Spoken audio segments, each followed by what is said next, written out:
Juga menurunkan tim asistensi dari Propam, dari Irwasum, dari Bareskrim Polri karena memang peristiwanya terjadi 2016. Hingga kita minta bahwa ini menjadi perhatian publik, hingga kita minta semuanya untuk turun melihat peristiwa yang terjadi. Walaupun saat ini sebenarnya kasus tersebut sudah ada di pengadilan ya, sudah ada putusan inkrah kasasi, namun demikian kami minta untuk didalami. Tentunya ini ada proses yang sedang dilaksanakan oleh Polda Jawa Barat terkait penanganan Peggy, ini juga menjadi perhatian publik. Saya minta untuk itu juga, apabila memang betul diproses, maka alat buktinya harus cukup, dan tentunya akan lebih baik apabila semuanya dilengkapi dengan scientific crime investigation, artinya itu adalah bukti yang tidak terbantahkan. Namun demikian tentunya ada alat-alat bukti, barang bukti lain yang juga tentunya diatur di dalam KUHP yang harus dilengkapi oleh rekan-rekan. Saya kira kami minta agar kasus tersebut betul-betul ditangani secara tuntas, profesional, transparan, karena ini menjadi perhatian publik.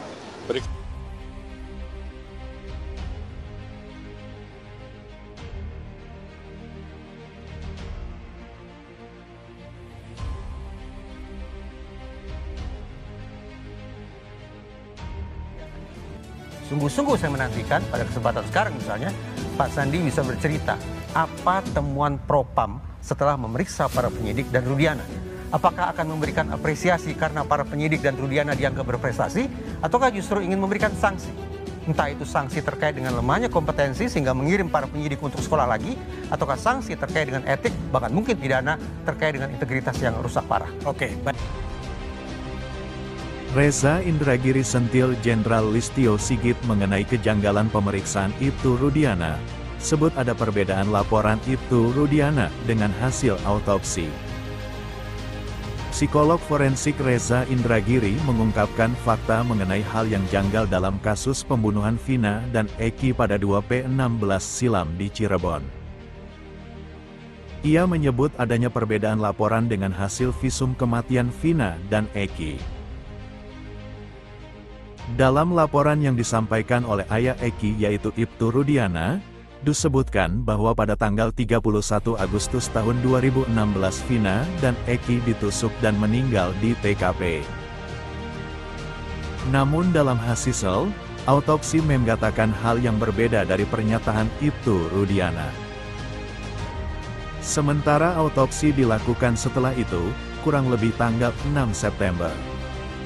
Ketika autopsi dilakukan dokter, lagi-lagi tidak ada yang menyebut bahwa misalnya almarhum Eki meninggal akibat tusukan, tidak ada, ungkap Reza mengutip acara Satu Meja Kompas TV pada Sabtu, tanggal 22 Juni tahun 2024. Terkait dengan kasus Vina.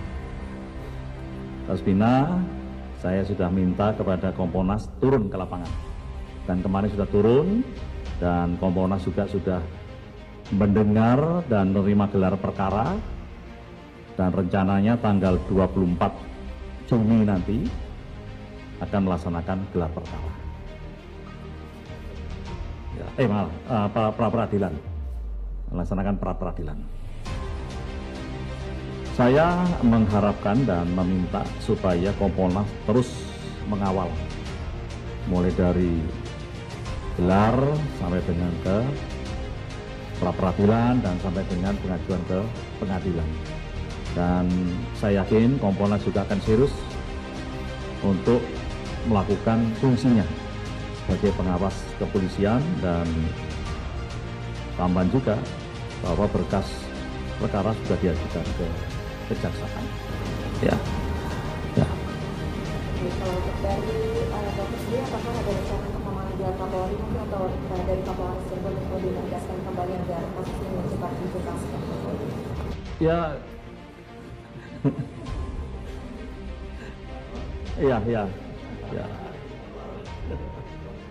Ya, kita akan lakukan koordinasi ya. Dan nantinya kalau saya yakinlah Kompolnas ini akan juga mencari yang terbaik. Seandainya nanti ada simpang siur, pengamat mengatakan dan lain sebagainya, yaitu nanti dibuktikan di dalam fakta-fakta di lapangan dalam proses hukum nanti. Dan saya yakin ini Kompolnas ini mereka memiliki satu integritas yang tinggi untuk menjaga kepolisian dan menjaga kejaksaan sesuai dengan proses hukumnya. Ya. Ini jangan diambil angle yang di belakang, di ujungnya. Jadi arahan Bapak Kapolri melalui Bapak Kapolri ketika disnataris ataupun wisuda di PT IKA itu merupakan santiaji atau pembekalan buat mahasiswa S1, S2 dan S3. Itu berlaku internal sebenarnya. Yang kedua itu adalah ruang akademis yang disampaikan kepada adik-adiknya untuk bisa mendapatkan evaluasi, masukan sehingga nanti ke depan lebih baik lagi. Kemudian yang ketiga, pada kesempatan penyampaian itu ada kronologis yang disampaikan. Jadi bukan hanya ujungnya saja bahwa tidak mulai selesai. Kejadian yang sebenarnya saya tidak mau menyampaikan lagi karena ini berkas sudah dilimpahkan kejaksaan. Jadi nggak etis, tapi karena ada pertanyaan masalah kaitan dengan statement yang ada di PT IKA tadi, kita sampaikan bahwa kejadian tanggal 27, di mana Ananda Eki dan Ananda Vina menjadi korban, dengan informasi sebagai korban laka lantas. Kemudian tanggal 28 sudah dimakamkan karena muslim, selayaknya untuk segera dimakamkan. Perkembangan dari informasi laka lantas tadi ternyata berubah. Informasinya itu adalah korban kriminalitas, bahkan bisa dibilang itu ada pembunuhan yang sangat sadis. Kenapa demikian? Karena hasil otopsi menyampaikan demikian dan saksi-saksi saat dikumpulkan oleh penyidik. Tanggal 31 itu adanya laporan polisi. Setelah dilaporkan di tanggal 31 dan untuk pembuktian lebih lanjut, maka dibutuhkan adanya ekshumasi ataupun bongkar jenazah. Tanggal 6 September, berarti 10 hari setelah korban dimakamkan.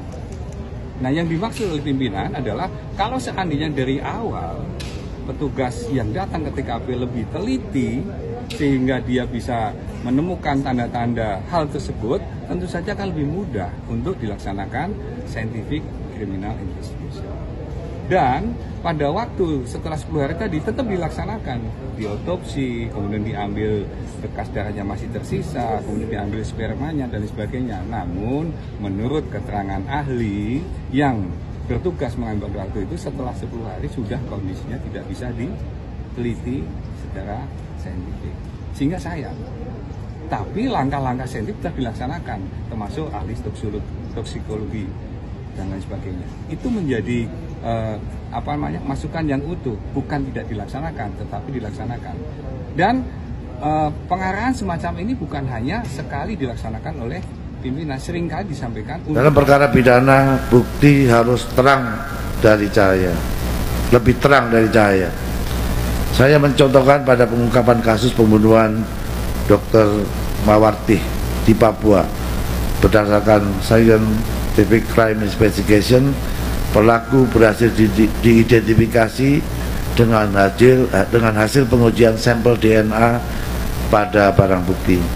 Namun pada pengungkapan kasus pembunuhan Vina dan Eki, pembuktian awal tidak didukung dengan Scientific Crime Investigation, sehingga timbul isu persepsi negatif, terdakwa mengaku diintimidasi, korban salah tangkap, dan penghapusan 2 DPO yang dianggap tidak profesional.